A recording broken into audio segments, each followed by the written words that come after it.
Evening Kemp Toastmasters. Every Toastmasters path has several speeches that are basically the same.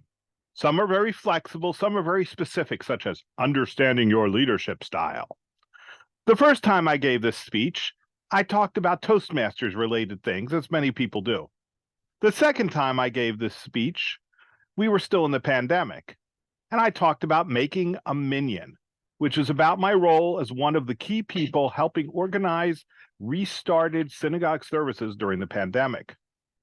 For those who don't know, a Minyan is a group of 10 men, at least 13 years old, who pray together. You don't need a rabbi to make a Minyan. For the pop-up Minyans at the recent March for Israel, you didn't need anything at all, just 10 men who would gather together, one would volunteer to lead the prayers, and that was it. There were probably hundreds of similar groups on the National Mall that day. But for a Minyan that meets week after week, someone has to be in charge, which brings us to leadership and leadership styles.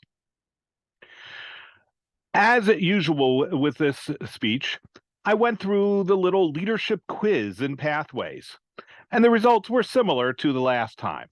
Innovative, authoritative, bureaucratic, democratic. The only difference is that this time authoritative is number 2 instead of number 4. I don't know the formula that's behind this quiz. There's a bunch of little questions about how you deal with emotions and team building and all kinds of stuff, but somehow they use it to rank different styles. And maybe I am a little more authoritative and a little less democratic than I used to be. People do change sometimes. But back to the Minyan. Pop-up Minyan, no big deal. But a regular Minyan, particularly on Saturdays and holidays, is a big deal. Someone has to be in charge.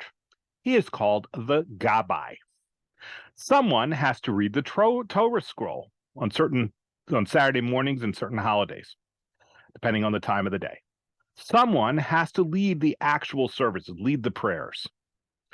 Depending on location, there are often logistical issues to be dealt with. There are a bunch of religious rules to be followed.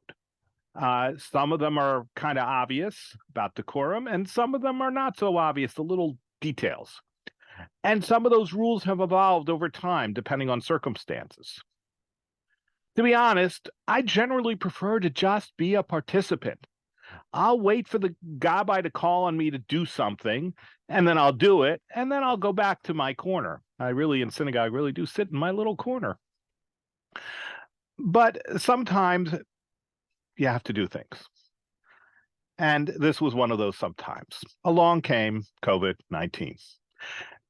At first, the Minyan in the synagogue, when they allowed having a Minyan at services again, was very small because of state and county rules.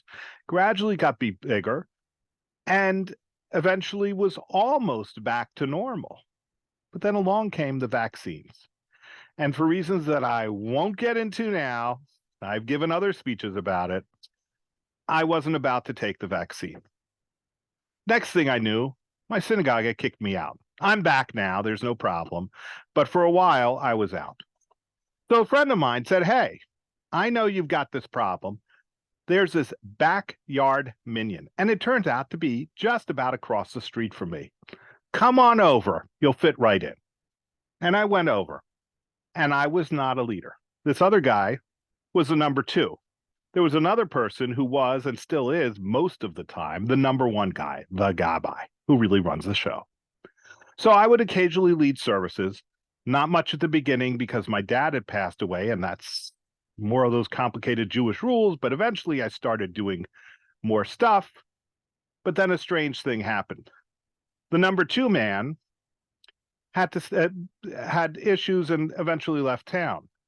The number 1 man then was sometimes had to go out of town himself for vacation or work or whatever. And I found myself all of a sudden being number 2, which really wasn't so much leadership, but sometimes having to fill in by default as number 1. And all of a sudden I was the gabbai. And I had to figure out who is going to lead the prayers today. And I had to make sure that there were going to be 10 people showing up because otherwise there's no Minyan. And all the other little details.